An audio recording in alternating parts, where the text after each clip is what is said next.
एक इन्वेस्टर के साइड से मिलता जुलता क्वेरी देखने को मिल रहा है कि अभी ऐसे सिचुएशन में हम लमसम कहाँ करें, लमसम अगर नहीं करना है तो क्या यहाँ पे स्ट्रैटेजी बनाएं। आज के वीडियो में हम जानेंगे कि फ्लेक्सी कैप, मिड कैप और स्मॉल कैप में क्या अपॉर्चुनिटी है और उसके साथ ही साथ क्या हमें अभी लमसम करना चाहिए, लमसम नहीं करें तो फिर यहाँ पे कैसे स्ट्रैटेजी को अपने म्यूचुअल फंड में अप्लाई कर सकते हैं। चलिए शुरुआत करते हैं। लेकिन आप में से बहुत ऐसे इन्वेस्टर हैं जिनको पोर्टफोलियो रिव्यू और डिज़ाइन को लेकर प्रॉब्लम है। डिस्क्रिप्शन बॉक्स में आए डिटेल चेक करें और व्हाट्सअप नंबर के थ्रू हमारे साथ जुड़ सकते हैं। सबसे पहले हम फ्लेक्सी कैप म्यूचुअल फंड के बारे में डिस्कस करते हैं।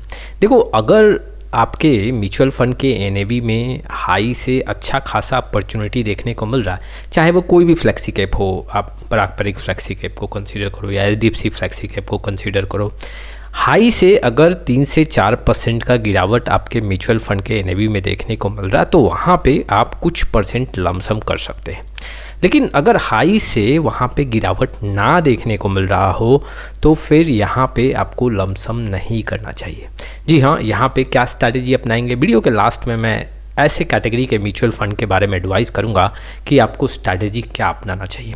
ऐसे ओवरऑल अगर मैं फ्लेक्सी कैप की बात करूं तो हम यहाँ पे निफ्टी 500 इंडेक्स से ट्रैक कर सकते हैं। निफ्टी 500 इंडेक्स का मोमेंट जैसा होगा उसके अकॉर्डिंग हम लमसम कर सकते हैं या फिर वेट कर सकते हैं। और फिलहाल देखो, निफ्टी अगर मैं 500 इंडेक्स का आंकड़ा देखूँ तो वो हाई से सिर्फ 2% अभी गिरा हुआ है सितंबर 2024 से लेके, और अभी तक मार्केट में कुछ मूवमेंट देखने को नहीं मिल रहा है। तो अगर टाइम ड्यूरेशन के अकॉर्डिंग देखें तो मार्केट में अभी भी यहाँ पे अपॉर्चुनिटी है। लेकिन अगर मैं हाई और लो का आंकड़ा देखूं तो अभी वेट करना चाहिए। करीबन 4 से 5% का एक अपॉर्चुनिटी देखने को मिले तब यहाँ पे आपको लमसम करना चाहिए। दूसरे मार्केट कैप की बात करते हैं, क्या अभी सही समय है मिड कैप म्यूचुअल फंड में लमसम करने के लिए।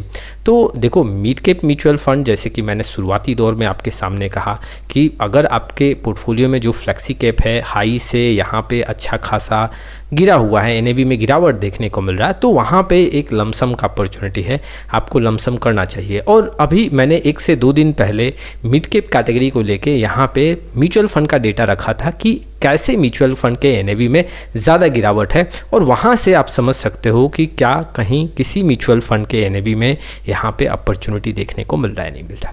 फिलहाल अगर मैं मिड कैप इंडेक्स का आंकड़ा देखूँ तो यहाँ पे आप देख सकते हो निफ्टी मिड कैप 50 का आंकड़ा है। यहाँ पे अगर आप देखोगे तो हाई से जो एक पहले का हाई था उससे 7% ये इंडेक्स जंप कर चुका है। 7% इंडेक्स जंप कर चुका है। ऐसे सिचुएशन में मैं आपको एडवाइस नहीं करूंगा कि आपको बहुत बड़ा लमसम करना चाहिए। यहाँ पे कोई लमसम आपको ऐड ऑन नहीं करना चाहिए। वीडियो के लास्ट में मैं स्ट्रैटेजी बताऊंगा कि आप कैसे बड़े अमाउंट को पार कर सकते हो। चलिए अब स्मॉल कैप इंडेक्स के बारे में बात करते हैं। फिर से मैं वही पॉइंट्स आपके सामने रखूंगा। अगर आपके म्यूचुअल फंड के एनएवी में हाई से कुछ अच्छा खासा गिरावट है, अपॉर्चुनिटी देखने को मिल रहा है, तो वहाँ पे आप लमसम कर सकते हैं। फिलहाल जो है, अगर मैं निफ्टी स्मॉल कैप 250 इंडेक्स का आंकड़ा देखूँ तो हाई से यहाँ पे 1% के आसपास का गिरावट है, जो कि ना के बराबर है। अब कह सकते हैं कि यहाँ पे आपको बहुत बड़ा लमसम नहीं करना चाहिए। हाँ, लेकिन टाइम ड्यूरेशन के अकॉर्डिंग देखें तो यहाँ पे अभी भी पिछले 1.5-2 साल से मार्केट में काफ़ी अच्छा आंकड़ा जुड़ता हुआ नहीं देखने को मिल रहा है, तो यहाँ पे फिर भी लमसम का अपॉर्चुनिटी है। अब देखो, आपने फ्लेक्सी कैप इंडेक्स का भी आंकड़ा देखा, मिड कैप इंडेक्स का भी आंकड़ा देखा, स्मॉल कैप इंडेक्स का भी आंकड़ा देखा, अपॉर्चुनिटी यहाँ पे ना के बराबर देखने को मिल रहा है। लेकिन अगर देखा जाए, अगर आपके पास कोई लमसम के लिए बड़ा फंड है, आप इन्वेस्टमेंट करना चाहते हो, तो ऐसे सिचुएशन पे क्या स्ट्रैटेजी बनाना चाहिए। एक एग्जांपल के तौर पे हम समझते हैं, मान लो ₹1,00,000 का आपको लमसम करना है। अब ऐसे सिचुएशन पे आप स्ट्रैटेजी ये अपनाओ कि इस 1,00,000 को आप 4 पार्ट में डिवाइड कर दो। इट मीन्स कि 25,000, और अपने म्यूचुअल फंड पोर्टफोलियो में जो भी एलोकेशन जिस भी म्यूचुअल फंड को आपने दिया है, जैसे मान लो कि आपने स्मॉल कैप को 15% का एलोकेशन दिया है, मिड कैप को यहाँ पे 20 से 22% का एलोकेशन दिया है, तो उस एलोकेशन के अकॉर्डिंग 25,000 को डिवाइड करके और हर मंथ वहाँ पे पार्क करना स्टार्ट कर दो।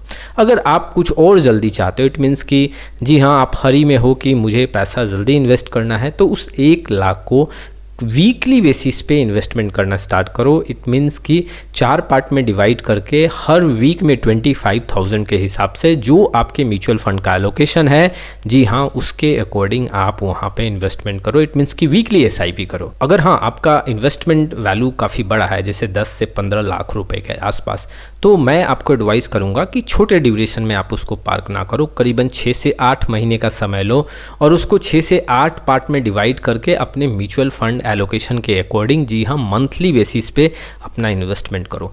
इस स्ट्रैटेजी के साथ आप यहाँ पे अभी म्यूचुअल फंड में इन्वेस्टमेंट कर सकते हो। मैं ऐसा क्यों बोल रहा हूँ, देखो कोई नहीं जानता कि मार्केट में आगे गिरावट होगा या मार्केट यहाँ से एक अच्छा आंकड़ा आपको दे के जाएगा। हालांकि देखो अभी जो सिचुएशन है इसमें मार्केट में प्रेशर का आंकड़ा आगे बढ़ सकता है, गिरावट देखने को मिल सकता है।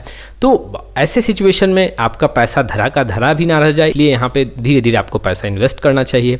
और जी हाँ, बहुत हाई पे आप इन्वेस्टमेंट ना कर दो जिससे छोटे ड्यूरेशन में काफ़ी रिस्क हो जाए, तो उसके लिए भी आपको धीरे धीरे पैसा लगाना चाहिए। देखो आने वाले समय में अगर जैसे आपने 6 महीने 8 महीने के लिए यहाँ पे स्ट्रैटेजी बनाया कि हर मंथ में मुझे कुछ ना कुछ एलोकेशन के अकॉर्डिंग पार्क करना है, इन्वेस्टमेंट करते जाना है, और आने वाले समय में मान लो मार्केट हाई से करीबन 10% या 5% गिर गया, तो उस समय आप जो बचा हुआ लमसम का इन्वेस्टमेंट का है अमाउंट, उसको वन शॉट में पार्क कर सकते हो।